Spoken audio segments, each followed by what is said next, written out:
Juraj Slafkovsky just keeps coming with the content, with the crying face to Team Kazakhstan as Team Slovakia blows him out. But not only that, he had some sick passes and just continues to make a name for himself as he gets into some of the rough stuff. We have to go over everything Slafkovsky did in this game, plus a meme that I'm sure will live on for a long time, plus some other Habs prospects like Oliver Kapanen getting a hat trick for Team Finland, Caufield getting 2 assists, and even Guhle being one of the most important players for Team Canada. All of that coming up on this episode of Habs Digest. But guys, like I remind you sometimes, over half of you, 52% of you guys watching, are not subscribed. And that number is actually way higher on our recent Team Slovakia video. So if you enjoy daily Habs content, hit the subscribe button. I know you'll love what we have to show here. Jesse, it's just time to get into this. No hesitation. This whole tournament is getting crazy for the Montreal Canadiens and their prospects. And I promise we'll get into Slafkovsky later. I'm sure I'll put a timestamp. You can skip ahead if you like, but I suggest you stick around as we talk about some of the other guys. The first one, Jesse, a game yesterday, Cole Caufield. Of course, after his first game, 0 points, we're kind of like,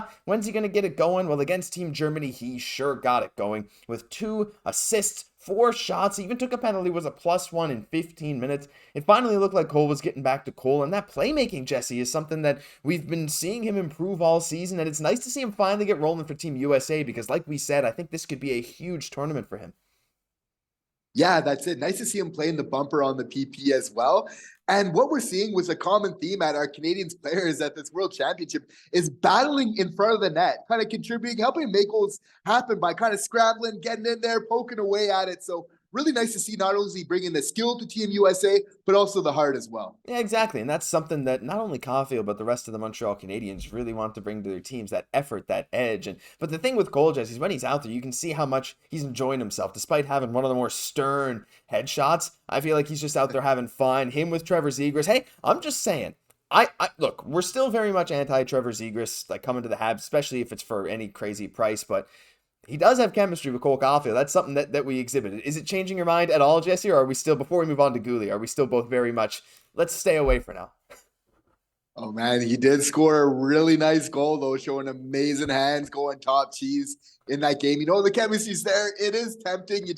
I think we got to be selective. Like we got to be picky. Got to get that perfect guy for a top 6. But of course, it's tempting sometimes. But I think, for what's better for us in the future, maybe we got to keep looking. But hey, if he keeps playing well, we'll need to at least revisit the topic. And I'm sure Kent Hughes will. Seems like, I mean, we know he will. He's going to at least ask, see what he can do. But anyway, that's some great stuff from Team USA. But on to today's games. There was a lot of stuff we got to talk about. And we're going to start with Caufield and Guhle. Now, Team Canada, a bit of a shellac in there of Team Denmark, 5-1. Caufield and Guhle got an assist, though, Jesse. But the big thing for him, 18 minutes and 8 seconds. That was third of any Canadian player behind only Damon Severson and Colton Parayko, guys who have been in the league a little bit longer than Caufield Guhle, to say the least. Don't forget how young Guhle still is in his very early 20s. I just really like how smooth Guhle looks on the ice. Again, obviously he looks like he fits. It's not like he's just a super young prospect like Oliver Kapanen. Well, they're actually kind of close to the same age, but he's already been established in the NHL. We know how good he is. But to see him getting relied upon like that, their third most used defenseman, and again, let me just bring that back up. It wasn't that different between him and Severson, right? Only 20-odd seconds. Parayko wasn't even over 20 minutes. It's cool to see that. I know it's a big 5-1 game. Maybe the minutes, the time on ice, and some other stuff will be a bit more evident to what their actual role is in some more important games. But I thought he played really well, got an assist, got on the board. It's really fun to see him out there representing the Team Canada Red. Yeah, smooth skating Guhle for sure, right? And I think this is something to definitely keep an eye on as the tournament progresses. I think you could see him starting to play around top pairing minutes, right? He might kind of climb this, get that confidence from the coaching staff as they see this is somebody we can rely on. We can put him out there at any time. So it's really solidifying that conversation of, is Guhle kind of a top pairing guy or not? And I think very on in his early career, he's proven that he can be. Yeah, I think so too. I think there are very few questions left as to what his ceiling could be, because I think the consensus is it could very well be a top pairing defender. It's basically what he was from Montreal already. So really cool to see him going. But Jesse, there's some other guys we got to talk about. And the most interesting one is Slaf, which we're going to get to later. But the second most interesting one is Oliver Kapanen. Speaking of shellac, and oh my goodness, I felt bad for Great Britain and their goalie. I believe it's Bounds. I believe that's how it was pronounced, or Bones. I think it's Bounds. he had like 39 saves or something. Yeah, 39 saves on 47 shots. Some great ones, but Team Finland was just too good. But Habs prospect, Oliver Kapanen, the guy we talked about heading into this tournament, former World Junior captain, had a great playoffs in the Liga as a very young player, 20 years old, had a hat trick playing with Jesse Poirier, again, a guy who's fairly established in the NHL. And guys, we got a nice little condensed video for you. We're going to play it for you. You can have a look at his hat trick. And the big thing with Team Finland, look at that tip in front. You'll see a replay here. They have a lot of screening in front of that. This one here, he screens the goalie. Puljujärvi actually gets the tip, but Kapanen was in front. And again, Jesse, this Team Finland, and especially Kapanen, the grinding there down in front of the net as he gets his second, and the final beautiful tip that you're going to see a slow-mo angle of here. Look at this. Unbelievable stuff. He showed that he really fits in this World Championship. We saw him in the last game saying, yeah, he looked really good. But to get a hat trick playing with like a former NHL guy and like a lot of other NHL players on Team Finland, I am becoming extremely impressed with this guy, thinking he actually might have a bit better of a bottom six upside than I thought. Like, I thought it was maybe, probably never. Now I'm starting to think, well, it's not crazy to think that he could be in the bottom six in a couple of years. Absolutely not. Why? Because he's showing some great size out there, some great skill, but then putting it all together by battling in front of the net, basically on all these goals, also setting up little plays in front of the net to Puljujärvi. Basically, he was just playing absolutely phenomenal, right? So it's amazing to see, because one of my biggest questions for NHL prospects looking to make the big show, unless they're like super elite skilled, is, can you score in front of the net? Because that's something that just translates to the NHL. If you can go in front of the net and you have that hand-eye coordination and you can tip those shots like we're seeing, showing some unreal hands, some unreal skill, that just translates so well. That's an NHL quality goal right there. That's what's really going to get you your paycheck at that next level, right? So he's showing all these things every time when it comes to these international tournaments. He's just stepping up, playing really good in men's leagues where he's currently at. So for me, this is a player that is going to be really ready when he gets to the Montreal Canadiens. Yeah, I mean, like you said,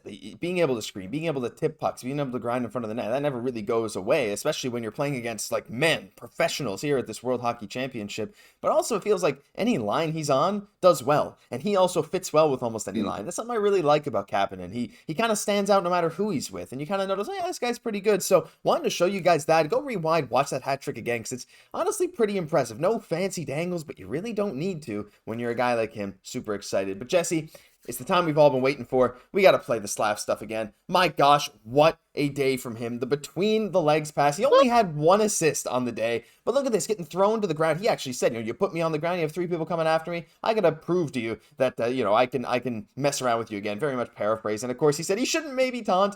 He said, maybe I shouldn't taunt, shouldn't be doing that, focus on the next game. But, I mean, we know this is going to be a meme that's not going anywhere anytime soon. This is going to be saved for the long term, just like his rant in the last game. But, I'll see if I can play that. There we go. But, Jesse, he just keeps providing the memes, and he keeps providing the elite play. Number one, number two. He's number one in our hearts, that's for sure. I can't believe how much I am loving this guy. Fans from all over the world, Slovakia especially, but even other Canadian teams are saying how much they love Slav. People saying he showed more passion so far in these 2 games in the World Championships than any Leafs player did in the playoffs. How often do you get a guy who has this kind of passion, this kind of skill, plus that kind of size, the guy who's willing to taunt, but is also extremely humble and really, really coachable? Like, absolute unicorn. We need a meme of him being a unicorn. We love it. Absolutely unreal combination, because Slav is coming with all the skill in this tournament, but he's being creative, but not afraid to kind of mix it up at the same time and be that power forward like he is, driving, creating goals by going hard to the net in this game again, right? Creating that crazy scrum that we saw. Like, how insane was that? He basically shoves the guy back on one leg, starts getting, Josh, did he shove an official to the ice on that play? Because I'm pretty sure he did. Like, whoa, big fella, but I love the spirit, really all the same. It just happened. Everything happened so quick. It was crazy. There was a goalie in there in the scrum. Like, you can't blame him, right? You saw red.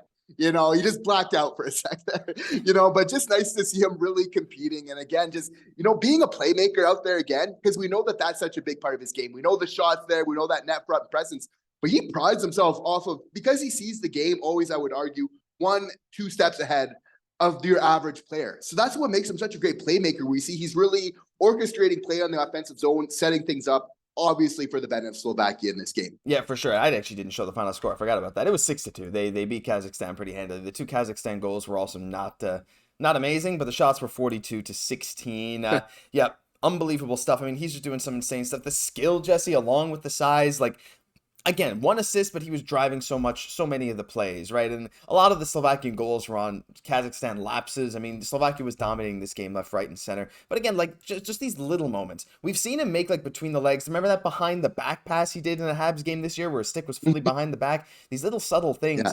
It feels like he just keeps getting to another level. Like, it feels like he takes another step, unlocks a different part of his game. Takes another step, unlocks a different part of his game. I can't wait till he has, like, I mean, he's already shown a lot of confidence like this with Montreal, but we're seeing how much he dominates the ice, how confident he is in himself to trash talk this kind of stuff.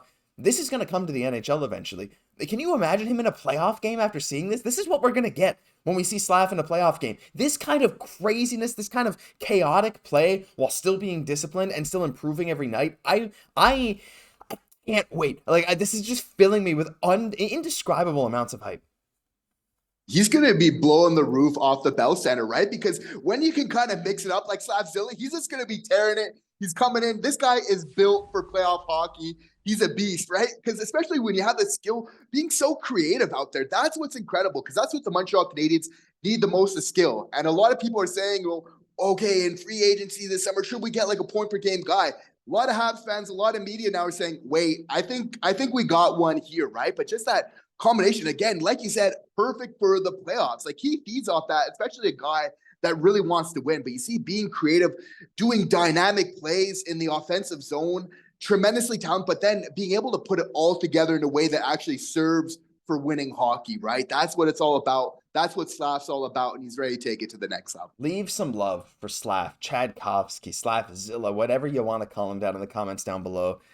I'm trying to take deep breaths, so I don't show too much hype, because you never know. However, what I can say is what I've seen so far fills me with hope for the Canadiens' future, for Slafkovsky's future, and I'm sure a lot of you guys are sharing in those emotions. So that'll do it. A nice peaceful end to this episode of Habs Digest. If you enjoyed, leave a like. That's actually just all I'm going to ask for. Just leave a like down below. I asked for subs earlier. If you're still watching now and you liked it, leave a like on the video to let us know. We'd really appreciate it. I'm Josh Gosse, my co-host, Jesse Poirier. We'll catch you in the next one.